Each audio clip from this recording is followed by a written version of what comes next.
Assalamualaikum warahmatullahi wabarakatuh. Halo sahabat farmasis, perkenalkan nama saya Ammar Stianingsih NIM 2003. Saya berasal dari kelas D34A, Prodi Diploma 3 Farmasi. Pada kesempatan kali ini, saya membahas mengenai vaksinasi cair, di mana sebelumnya saya ucapkan terima kasih kepada Bapak Apoteker Hayul Fadli Magister Sains karena telah membimbing saya pada mata kuliah kali ini. Nah, teman-teman farmasi sekalian, pasti pengen tahu nih, apa sih vaksinasi cair-cair? Yuk simak video saya. Apa itu ekstraksi? Ekstraksi adalah pemisahan satu atau lebih beberapa bahan dari suatu padatan atau cairan dengan bantuan pelarut. Nah, ekstraksi juga merupakan proses pemisahan satu atau lebih komponen dari suatu campuran homogen menggunakan pelarut cair atau solvent sebagai separating agent.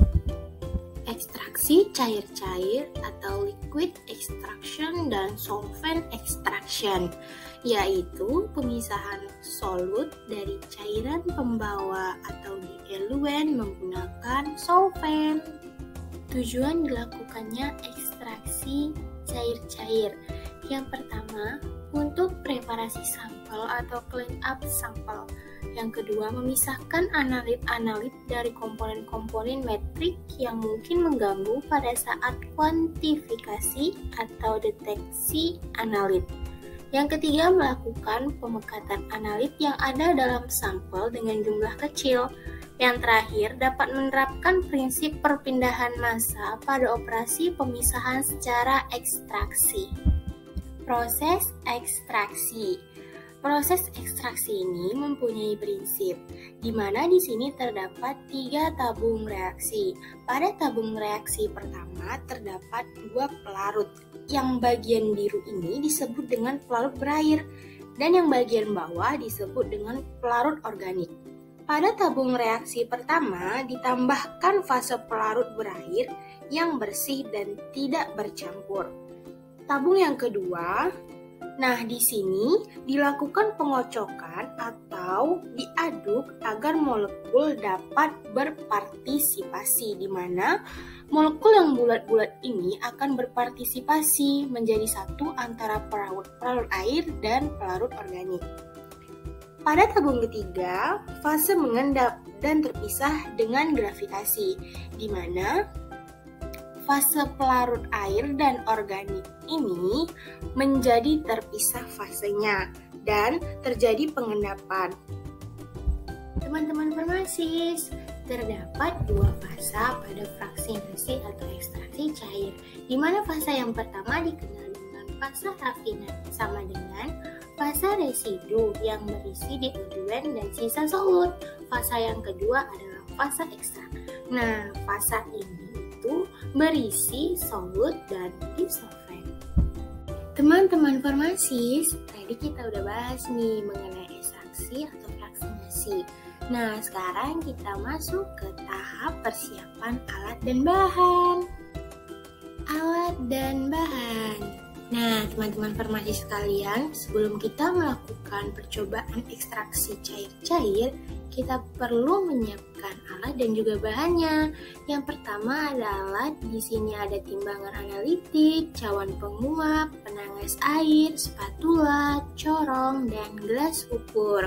Untuk bahannya sendiri di sini ada ekstrak kental, aquades, enhexana, dan etil asetat.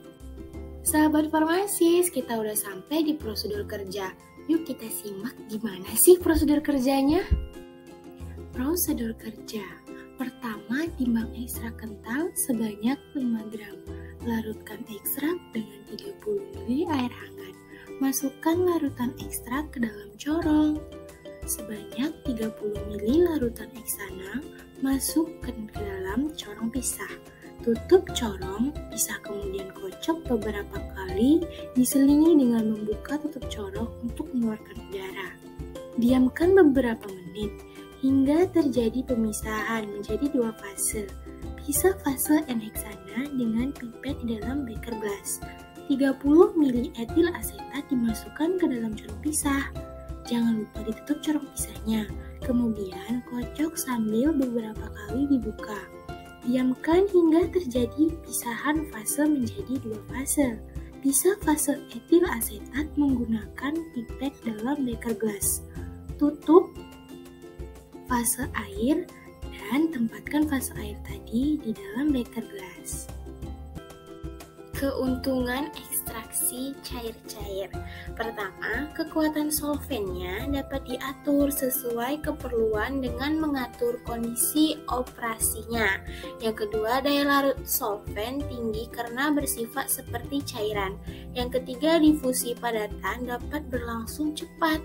Yang terakhir, temperatur operasinya bisa rendah sekalipun tekanannya tinggi.